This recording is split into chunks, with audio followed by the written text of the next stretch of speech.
What is up, duelists? Arson Crofts here, back at it with your daily dose of Yu-Gi-Oh! Goat Format action. As you can see, I am back home, so I got the full setup here for you with hopefully better audio than the last few episodes. But nonetheless, excited to be bringing you guys content almost in the year 2025. Today's feature match, we've got Exarian HJ versus Hawk 2 G. As always, both players rated in the top 200 on the Duelingbook Goat Format ladder at the time this match was played. Hop right into it. Hop 2 G is going to take down that RPS. Choose to go first. Definitely makes sense to me. Going out just with a classic T-set pass. So now last time we were watching Hawk 2 G, they were running a pretty unique sort of like chaos burn list, which was pretty standard turbo, but then with like just desserts and things like that to kind of catch the opponent off guard. So not sure if Exarian HJ has been watching the ladder, but you kind of have to mentally prepare yourself for a strategy like that, although Hawk 2AG could of course be changing things up and playing something different. Exarian here is going to lead up with a Pot of Greed, so already going up a card. Pretty solid start. And they have Graceful Charity as well, so double Trinity opening. So far, really solid. Going to discard DD Assailant and Premature Burial, so to me looks a lot like maybe Earth Aggro, but we'll see. And they got a Mystic Swordsman level 2, so either Warrior with main deck DD Assailant, or more likely this is Earth Aggro. But Mystic Swordsman is quite good against set monsters here, so we'll see if this can crash through. Well, then we're going to get Gigantes as well, yeah, so definitely Earth Aggro coming out of here for Exarian HJ. Solid list in the format. One of the few competitive non-chaos lists, which is fun to see. And yeah, this is a pretty strong board already, unless Hawk 2G is rocking a Mirror Force back there. But when you're an Earth Aggro deck, you kind of have to play around it. Or not play around it, I should say, especially this early on in the game. And you're not as kind of killed by it. It's not as bad for you as it would be for like a usual Warrior list or even a lot of other lists, because at least it's not getting, in this case, 2 normal summons out of you, which is a huge tempo swing along with the card advantage. Here, if you run into Mirror Force, like you've only lost 1 normal summon, and you'll still have plenty of gas, hopefully, left in your hand. And yeah, you get +1 against, but you can still kind of, being down 1 card is not the end of the world. And you're up a card anyway, thanks to this Pot of Greed. So making it even more likely that this isn't really going to matter. Basically, the way I think about it is, once you Pot of Greed and you're up a card, you basically have a free card to spare to go for more aggressive plays like this where you don't play around Mirror Force. Because if they have the Mirror Force, you're just back down to parity, you're not losing. And if they don't have it, then you're like getting max value out of the extra card that you have off the pot. So I like the play here from Exarian HJ. And notably, Graceful Charity allowing them to discard a an Earth monster to get fodder and grave for Gigantes. So nice sequencing there out of Exarian. Yeah, so going to lead out here with this Mystic Swordsman, so its effect can pop the set monster. We've got a Desert Sunlight out of Hawk 2AG, so yeah, good chance that this is that Chaos Burn sort of list. And this will be able to most likely block off the Mystic Swordsman, which is kind of interesting.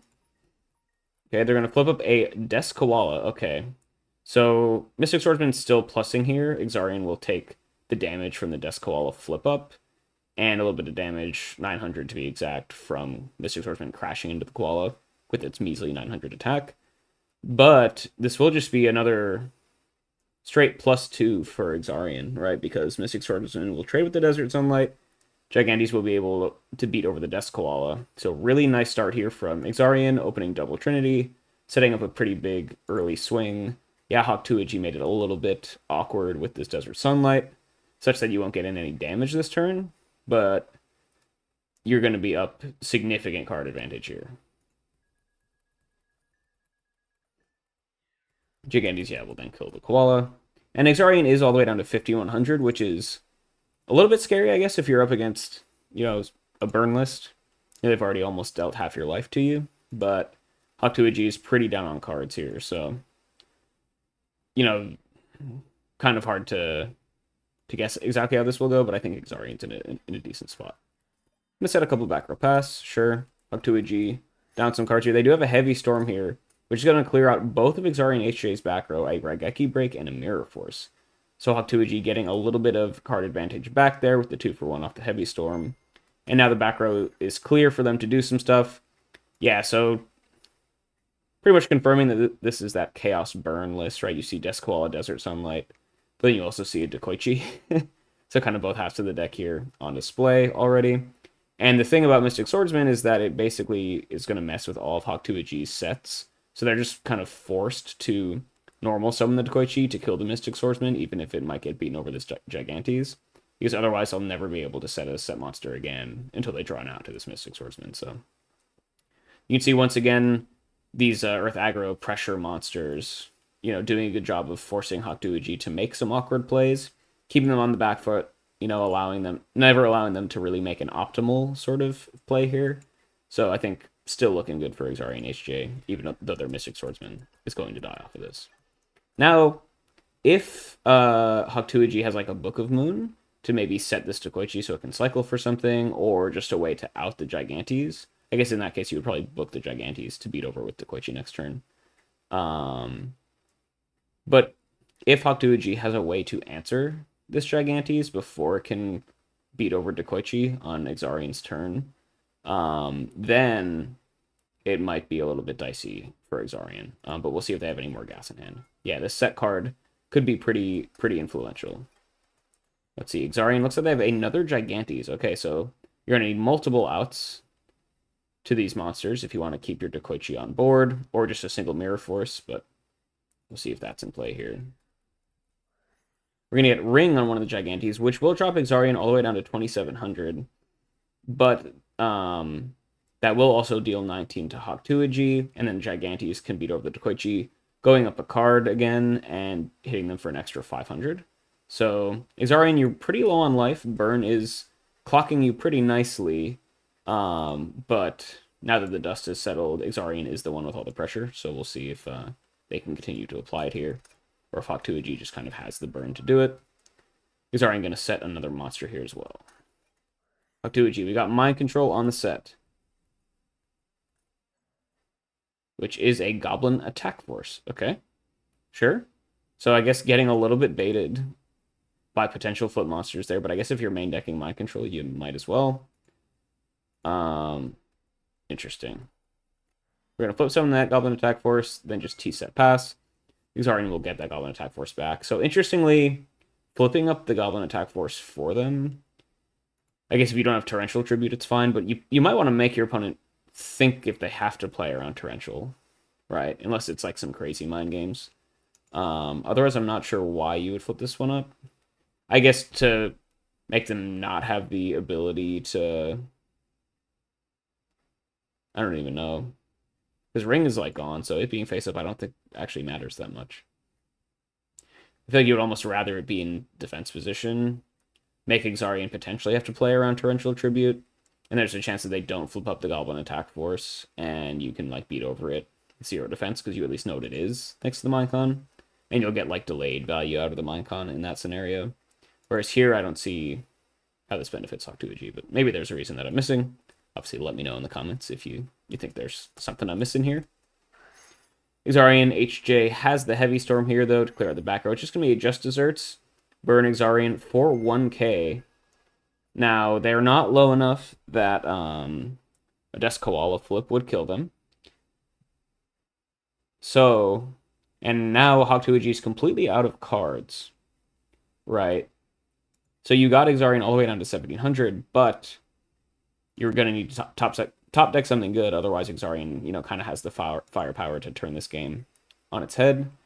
And I guess the logic of Hawk-Tuaji's deck, right, is sure, you're not a pure burn deck. So, like, sometimes you might run out of gas like this, where you don't draw enough burn cards to actually burn through them. And then the fact that you're down a bunch of cards is an issue. But then they use the turbo engine to kind of make up for the loss in card advantage that you sustain by playing burn. So I guess the idea is that you can kind of like stall out with spies, which burn likes to do. You can draw into more burn cards quicker with your Dekoichis and things like that to help make up for the fact that you're not a pure burn strategy and just give you an extra angle for your opponent to worry about.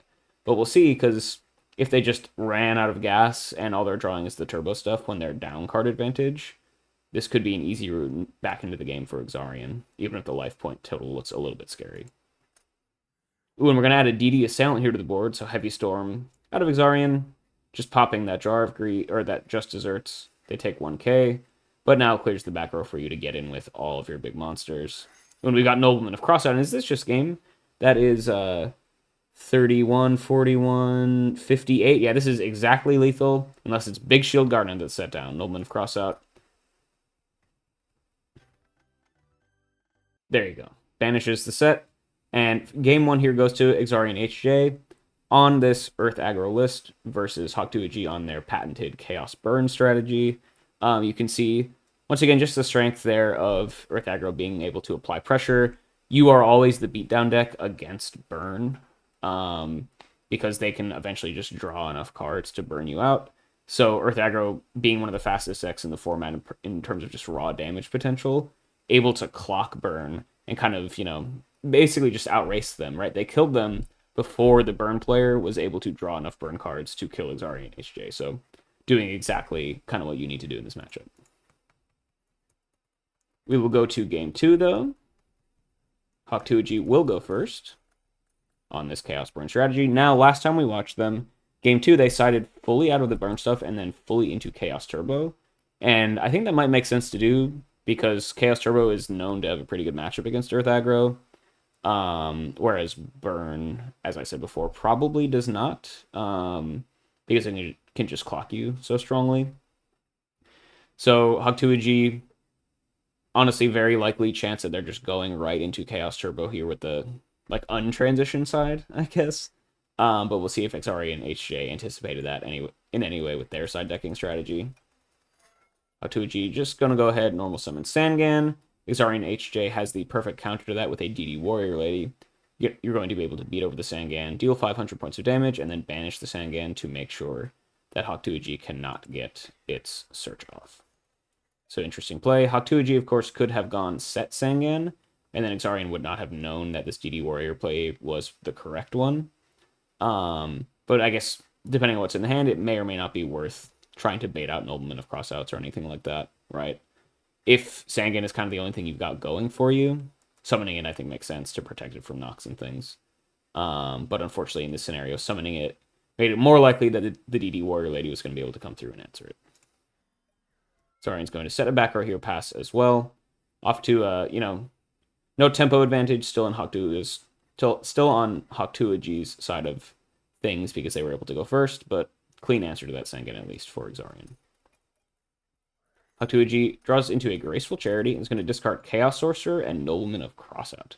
Interesting. So keeping in the Nox post-side against Earth Aggro is not something I would generally consider because they don't really want to be setting any monsters. In fact, you got baited last turn by mind controlling a set monster when it was just a Goblin Attack Force that did nothing for you. So interesting to see that in post 40 or post side deck in the 40 post side. Potentially just very heavily not boarding for aggro, not built as an anti-aggro strategy. Could be the case. And discarding a Chaos Sorcerer here as well. Yeah, I guess. So having a Sork in hand with no Darks or Lights Engrave makes you a little bit more likely to summon the Sangan, because chances are if it gets removed, it'll be by getting hit into the grave. So you have a Dark to make your Sork more live. But like I said before, Exarian had the perfect answer in DD Warrior Lady, knock being more likely. So I think if that's kind of what you're weighing up, you would summon Sangan to play around the 2 knocks versus set Sangan to play around the single DD Warrior Lady. But now that your Dark has gotten banished, the Sork is nowhere near live, right? So I think discarding it to Graceful makes sense.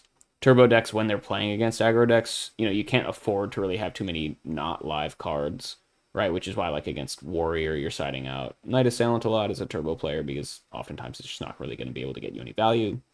And aggro decks, especially Earth Aggro being very fast, are the most adept at punishing you for the slow, dirtily draws with Thunder Dragons with no way to cash them in and dead Chaos Monsters and things like that. So Hawk2AG pitching 2 likely dead cards to try and, keep the count of live cards in their hand a little bit higher. Makes sense to me. They also have a Pot of Greed here too, so must have drawn that off of the Graceful Charity. Pretty nice. Going up a card. And they're going to go normal summon Breaker the Magical Warrior. Breaker effect, pop the back row, which is a Call of the Haunted. which is completely dead. So not the end of the world for Exarian, but you do go down a card here, trading it just for the Breaker token. And really solid start here for Hawk-Tuigi. Despite their Sanga getting dealt with really easily, they then got double Trinity turn 2 into Breaker, pop something, get in for 16. And Exarian very much on the back foot here, both in terms of board presence, life points, right? Hawk-Tuigi might still have some burn stuff in the deck, so life point advantage definitely something that's going to matter this matchup, or would be in the scenario where Hawk-Tuigi kept in their burn stuff. And then obviously, thanks to the pot and the breaker effect, up cards here as well for Hawk-Tuigi. So ahead in pretty much all major categories. Might be a tough one for Exarian to climb out of. They have a pot upgrade of their own, though, to equalize at least some of that lost card advantage, so not too bad. And they got King Tiger Wanghu, which notably is larger than Breaker the Magical Warrior. Totally fine. Now, King Tiger is not something you would always think to board against specifically the Chaos Turbo strategy, but it is good against Ojama Trio, which Hawk-Tuigi might be running in their burn deck, especially if you've got stuff like Just Desserts. Yeah, so King Tiger is going to beat over that Breaker, recoup the lost card advantage from their Call to Haunted getting hit. So Breaker honestly not doing too much here. It's totally fine, though. And they're going to pass turn there with this King Tiger threatening to beat in for even more damage in the future. Cool. So Hawk-Tuigi facing down a King Tiger Wanghu. Got to make phase 1 Jar of Greed, see another card. Into Snatch Steal to steal the King Tiger. Cool, so just going to use it, beat in for 1700. Put Exarian on the clock. I think that's totally fine. They're going to set a monster, set a back row pass. Now Snatch Steal, a little bit annoying if you're still on the same burn strategy because your opponent will gain 1,000 every turn, so this isn't actually as big of a clock. But Hawk-Tuigi just trying to, probably recognizing that, once again, like in most matchups against Earth Aggro in the format, you are not the beatdown, so just removing your opponent's threats is kind of the important thing. And if Snatch Shield is your best way of answering King Tiger, sure, go ahead. Exarian here, yeah, going to gain that 1k. They have an Injection Fairy Lily, one of the strongest monsters in the Earth Aggro strategy. Wait. But that is not good into King Tiger. That's just going to kill it. Yeah. Unfortunately, you did it. We have MST to bring back the King Tiger, but unfortunate misplay there. Just normal summoning Injection Fairy Lily into the King Tiger, so the King Tiger effect kills it. Like I said, unfortunate for Exarian, but, something you got to be prepared for when you're playing King Tiger, right? I guess Earth Aggro, most of their monsters get under King Tiger, so you generally don't have to worry about it. But Lily is one of those weird ones where it actually does have pretty low attack. So you have to worry about that interaction. MST, though, is going to steal back the King Tiger, and we've got Nobleman of Crossout to steal, or to pop the set monster. Ooh, but we've got Chain Ceasefire out of Hawk-Tuigi to make Nobleman of Crossout fizzle. It will negate any flip effects of this monster, if there are any. Is it Dekoichi, so interesting. I guess you'd rather Ceasefire here, and it makes it so your King Tiger can block the damage, at least. Or the damage from the King Tiger gets blocked, because Knock is around. So you end up just trading Ceasefire for Nobleman. King Tiger will beat over the Dekoichi, but you're able to burn your opponent for 1,000 and prevent a turn's worth of, 1,700 damage coming into you. So going down negative in card advantage, you definitely had a slight lead regardless, I guess. Thanks to Exarian just basically discarding Injection Fairy Lily for free. But the MST plus knock play, forcing Hawk-Tuigi to make a card advantage negative play. So Exarian still not out of this just yet, despite the unforced error earlier. Hawk-Tuigi still has to deal with this King Tiger. They got a card destruction here, so just going to fire that one off. We'll see if they have anything good in hand to get value off of this. Exarian has an Abyss Soldier and a Berserk Gorilla in hand, so that's interesting. You don't see Abyss Soldier in Earth Aggro every day, but definitely, I guess, something that's possible. Berserk Gorilla makes sense, pretty standard Earth Aggro card. And Hawk-Tuigi, they're going to discard... so they had the Sinister Serpent to make the card destruction free. They also had Giant Trunade, a Dead Nobleman, so keeping in both knocks against Earth Aggro, post side. It's a little suspicious. And they discard another Dead Chaos Sorcerer. You'll notice here Hawk-Tuigi has been unable to find a light monster all game, and both of their Sorks dead so far, getting pitched to first a Graceful Charity and then a card destruction. It's really just trying to spin away. You get a free spin here, and a lot of your hand was dead, so I think that makes sense. And you have the Sinister Serpent to make it free. So definitely good time to use card D, I think. But I feel like with a little bit of better deck construction, you wouldn't have been in a position where you needed a card D here anyway, because these knocks would have been like better cards, is kind of my thought. Totally fine, though. And then Hawk-Tuaji is going to set 3 back row, pass. Cool. King Tiger here, just going to go straight to battle phase, get in for 17. Hawk-Tuaji has the Ring of Destruction to pop it and burn both players, dropping Exarian down to 3k. So things looking decently well here for Hawk-Tuaji, especially if they still have some burn stuff left in, because their opponent is well below them in terms of life total. Got main phase 2 normal summon Enraged Battleox out of Exarian. Not a card you see every day, but definitely a solid choice in Earth Aggro against decks that run like Scapegoat and stuff. So Exarian definitely might not have the complete knowledge of what Hawk-Tuaji is playing, but I don't think this deck runs Scapegoats. But I guess Enraged Battleox could still be useful to, like, when you're attacking over Dakoichis and Sangans and things like that. And I guess it's good against Sinister Serpent, so they can't just wall out one of your monsters forever. But that is going to be the monster that hits the board here for Exarian HJ's normal summon. So continuing to apply a little bit of pressure.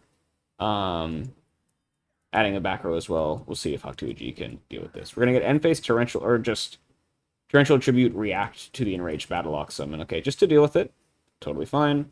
So Battleox eats a Torrential. Now Exarian just knows they don't have to deal with it. I think that's fine. Not wanting to waste their normal summon here. So using it in main phase 2. It's a little bit interesting, but I guess maybe you want something other to block potential attacks from Hawk-Tuaji, because you are kind of low on life points. But could also signify that they have another normal summonable monster in hand, so they didn't want to waste it this turn and then kind of be gummed up on their next. We'll see if that's the case, though. You get end phase Jar Greed here for Hawk-Tuaji as well, potentially playing around like Royal Decree. Earth Aggro is definitely one of the decks that can play Decree, so just making sure that they can use their Jar. I think that's fine. Hawk-Tuaji is going to get that Sinister Serpent back, equalizing the card loss from that card destruction. And they're just going to go T-set pass. Okay. Non-zero chance that this set monster is a Sinister Serpent. So Exarian, I wouldn't go super duper crazy trying to find an out for this. Although Magician of Faith would be quite strong with Pot of Greed and Graceful in the Grave. Exarian here draws into Amazoness Archer. Interesting. Okay. So definitely siding pretty heavily towards the burn side of things. Not anticipating, we haven't really seen any burn cards that are pure burn cards, like Ring and Ceasefire cards that you would play anyway, even if you're not on a burn deck. Ceasefire less so, but it's definitely acceptable in a turbo strategy. But besides that, it looks like Hawk-Tuaji has done kind of the expected side out of the burn package and just into more standard Chaos Turbo. And they caught Exarian siding into more pure anti-burn stuff here with the King Tiger, with the Amazoness Archer. And so Hawk-Tuaji, kind of winning that mid-match mind game and catching the opponent with some suboptimal things in deck that they might be able to exploit here. Let's see. We got second Nobleman of Crossout here, though. Hawk-Tuaji does not have Ceasefire as a way to answer this, so this monster is likely just gone. Oh, unless we have Desert Sunlight. No, but it's just going to banish a Spy, which is really, really huge for the aggro player, because Spy is one of the most effective ways to wall you out. So paving the way for this Amazoness Archer to start attacking in. Not too bad. Getting from 14, drop Hawk-Tuaji to 4,300 with the threat for more on later turns. So not good turn there for Exarian HJ, kind of taking back the initiative. But Hawk-Tuaji definitely has an opportunity to answer this. Amazoness Archer not being the strongest monster you'll ever see, of course. And Hawk-Tuaji is going to go main phase 1, drop Tribe Infecting Virus. Now you have the option of beating over the Amazoness Archer with the threat of like a Mirror Force or a Sakuretsu Armor. But I guess you do have Sinister Serpent in hand, so yeah, you might as well play it safe, use the Tribe effect to kill the Amazoness Archer. And then you can even attack in for more damage, because Tribe's a 2-turn clock in this scenario. I think that's probably the play. Yeah, Hawk-Tuaji using that Tribe effect, calling Warrior, discarding Serpent to just kill the Archer for free. Paved the way for 1,600 points of damage to hit Exarian HJ, and now you can pass with lethal on board. If you're Hawk-Tuaji, looking pretty good for you so far in Game 2. It's like Exarian Top decked the Gigantes, which is quite a big monster, able to beat over the tribe at the very least. But Hakuichi has a Raigeki break with no Sinister Serpent in hand to discard, so gonna have to discard a real card to this. But otherwise, your tribe is gonna die. So I think this makes sense. You might as well, if you're gonna go down a card, you'd rather go down a card and keep your potentially lethal tribe infecting virus with a clear path through. Because you know that neither of these set cards are likely going to be like Mirror Force or Sakuretsu Armor. Otherwise, there's a very, very high chance Xarian H8 would have used it last turn. So there's a high percentage of the time this tribe infecting virus is representing lethal if you can deal with this Gigantes. And so, like I was saying, if you're going to go down a card either way, you might as well keep your lethal option on board. So, and yeah, we're going to discard BLS, but it doesn't matter. Hakuichi making that solid read there. And Xarian HJ had no out for that tribe. And we're going to go to game 3. Xarian will be able to go first here on this Earth Aggro list, which is quite nice for them as they're the aggressive strategy. Let's see what their opening is, though. They're just going to open a Breaker the Magical Warrior at 1900 attack, but unable to use the token here. So kind of an awkward turn 1 play. Generally, you want to be summoning Breaker in scenarios where you can attack with him immediately or use the effect immediately to actually get value out of him. And now Hakuichi knows that there's a Breaker, so they're not going to set any unchainables into this unless they have like one unchainable and a bunch of chainables to protect it or something. But a lot of information for Hakuichi to kind of play around. Not that the Breaker has already been revealed. So I guess if you're Xarian and you had a different normal summon option in your hand, it's probably almost always better than just running out this Breaker, I would guess. So maybe they don't have really anything else going on, and they just want to stick this Breaker on the board, in which case you probably just pass and do it main phase, or second, on your second turn anyway. So yeah, not sure what would prompt them really to go normal summon Breaker here, turn 1. And we'll see if Hakuichi can kind of exploit what looks like a suboptimal play to me. Hakuichi gonna go fire off this Graceful Charity, discarding a Magician of Faith and a Dekoichi, so getting Chaos in the grave already. Could see Sork or BLS come down and just banish this Breaker for free. Yeah, Hakuichi is gonna go and Giant Trunade to likely clear the way for a potential Chaos monster to come down. Sure, you go minus off of this Trunade effect, but if you're gonna plus immediately using BLS or Sork, it makes up for it, and then you're the one who still has a nice monster sticking around, so solid player out of Hakuichi. Just going to slam that BLS, and yeah, you can kind of see why I'm skeptical that summoning Breaker here was the right call, because you're not going to... Breaker's one of those cards that you want to get value off of. It's one of the best cards in any deck in the format. So just running it out as like a sitting duck to get dealt with relatively easily without using any of its effects or anything, it's a little bit odd to me. And BLS, yeah, we're gonna go attack right over it. Hakuichi recognizing they're playing against Earth Aggro. There's no worries about getting a dark into your opponent's grave. So you might as well just go for the damage here, get the double attack with BLS. It'll put Xarian all the way down to 3,900 here on, Hakua's very first turn of the game. So maximally punishing this opening from Xarian. And now Xarian has this BLS on the board to deal with, a big body, one that will continue to control the board if left to stick around, and also one that will kill you if you don't play any monsters. So very much a catch-22 unless you have a nice, clean answer to this BLS. We'll see if they do, though. Set a monster, set a back row pass for Hakuichi as well. Getting the classic feared turbo play of summon Chaos Monster, set something. So 2 major threats that Xarian is going to have to deal with here, potentially. Otherwise, they're just going to fall even further behind. And that might be very difficult to do. Let's see what the play is. We got MST to pop that back row. It is a ceasefire. Okay, so Hakuichi saying, I don't care about... Well, I guess we'll see what the set monster is. It's just a Sangan, yeah. Okay. So yeah, might as well get the value there. You're trading 1 for 1 with the MST, but you get to deal 1,000 damage, and suddenly BLS on its own is lethal. So I like that play. Might as well trade ceasefire for a card and 1,000 damage instead of a card and no damage. Ooh, Xarian does have an Injection Fairy Lily, but you're paying 2,000 life points to kill this BLS, going down to 900 life against a deck that is playing burn cards potentially, and with the potential for Sangan to beat over the Lily and deal another 600 because now you don't have any more Lily activations. I mean, if you're Exarian and this is your only out to BLS, I can understand going for it, but really not looking good for you here if this is your only play. Yeah. So Lily will go ahead. Yeah, Exarian will drop down to 900, pay the 2k to buff up their Lily. It'll kill BLS, hit him for 400. But now it's a sitting duck, cannot be activated ever again unless you gain a bunch of life, which is unlikely. And even Sangan is going to threaten to put you down to 300 life. So, yeah, not looking great here for Exarian in game 3, but not out of it just yet. But I'm expecting Hawk2EG to be able to close this game out pretty soon. Delinquent Duo here is quite nice as well, just to rip out a couple cards from the opponent's hand. Hits a Mataza the Zapper. That's an interesting monster you don't always see. But I guess, on its own, representing 2600 damage a turn, which most normal summons in the format can't really do. And I guess if you are expecting to be running into, like, burn floodgates like Gravity Bind or Level Limit Area B, Mataza is a very good card. Although, we haven't seen that out of Hawk2 at all. We didn't see any burn cards game 2, so likely they're just rocking straight turbo at this point.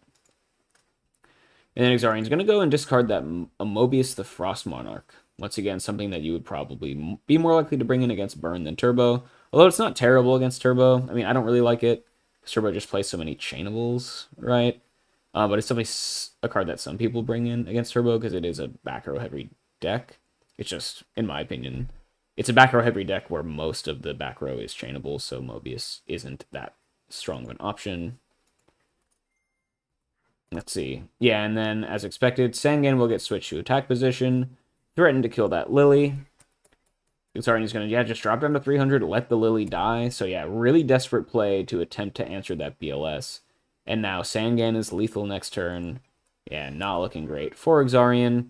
Putting up the best fight that they could, I guess, this turn, but the early BLS off of Hawk2EG being fed by that Graceful Charity, dumping a Light and Dark Engrave, was just too much.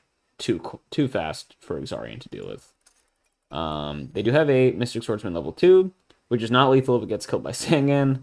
Gonna be able to pop this set monster, okay, which is a Death Koala, which would have been lethal if it flipped, most likely. So Exarian getting at least a little bit of protection here.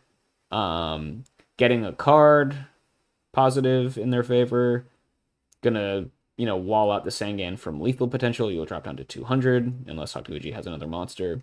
So not the worst turn Exarian could have had, but really just feels like delaying the inevitable at this point. And Hawk2EG just go straight to battle phase, kill that Mystic Swordsman, drop Exarian to 200. Main phase 2, set another monster, sure. At this point, kind of toying with Exarian. You could have probably just summoned whatever that monster isn't attacked, but I guess that plays into potential Mirror Force, so...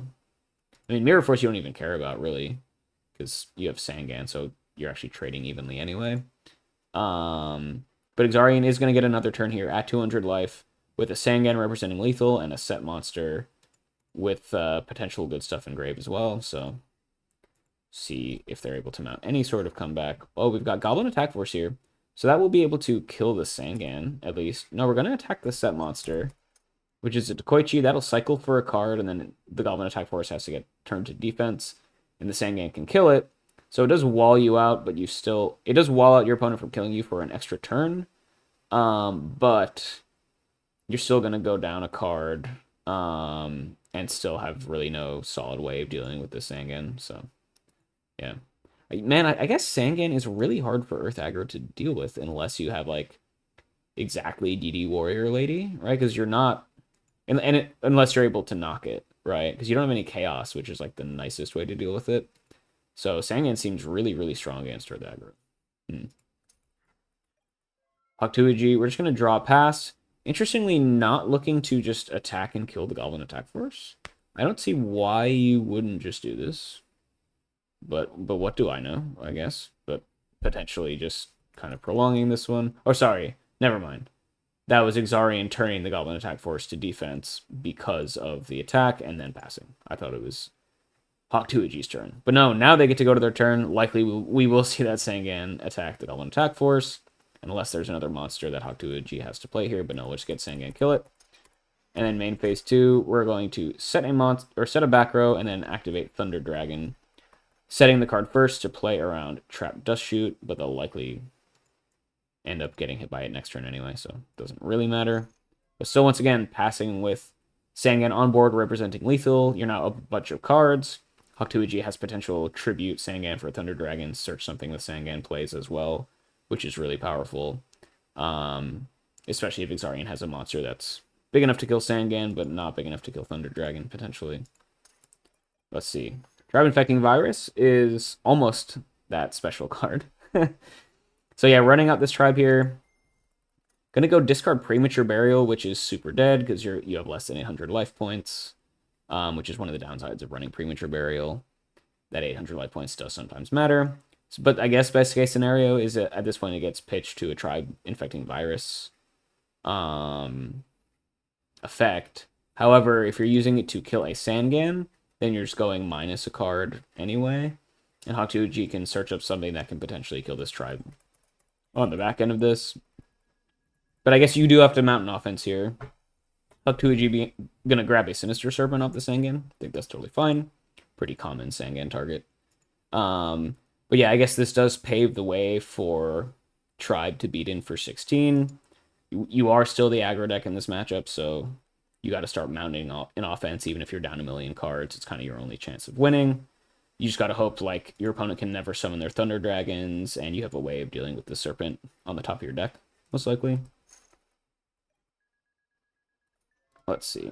We're going to get End Phase Raigeki break, discard a Sinister Serpent, pop the back row, and yeah, my guess is it's going to be GG here very soon. Exarian is going to lose a Bottomless Trap Hole, which is a very nice answer to potential Chaos monsters that Hawk-Tuoji could be playing. They do have that live, thanks to that Thunder Dragon they drew last turn, so something for Exarian to worry about. I guess maybe hoping that the Bottomless would have been their answer, but now it's just... Yeah, I mean, now the board is completely cleared, and Hawk-Tuoji can even just grab the Sinister Serpent and attack in with it for lethal. And that is it. That is GG, 2-1, Hawk-Tuoji on their Chaos Burn strategy, which was really just burn the first game and then pure Chaos Turbo mostly the last 2 games. Taking it down 2-1, like I said, against Earth Aggro out of Exarian, who was able to, really establish that pressure in game 1 and essentially outrace the burn player. But then Hawk-Tuoji, I think, smartly sided out of the burn stuff that's not as ideal against Earth Aggro specifically into more of a pure Chaos Turbo list, which does have a very good matchup against Earth Aggro, and then basically taking it down in pretty standard fashion in both games 2 and 3, stabilizing at some point, able to turn the corner and then just, outvalue Earth Aggro, which is what Chaos Turbo is so good at doing. So yeah, there you have it, guys. 2-1, cool match, some cool decks. Hope you all enjoyed it. I will catch you next time.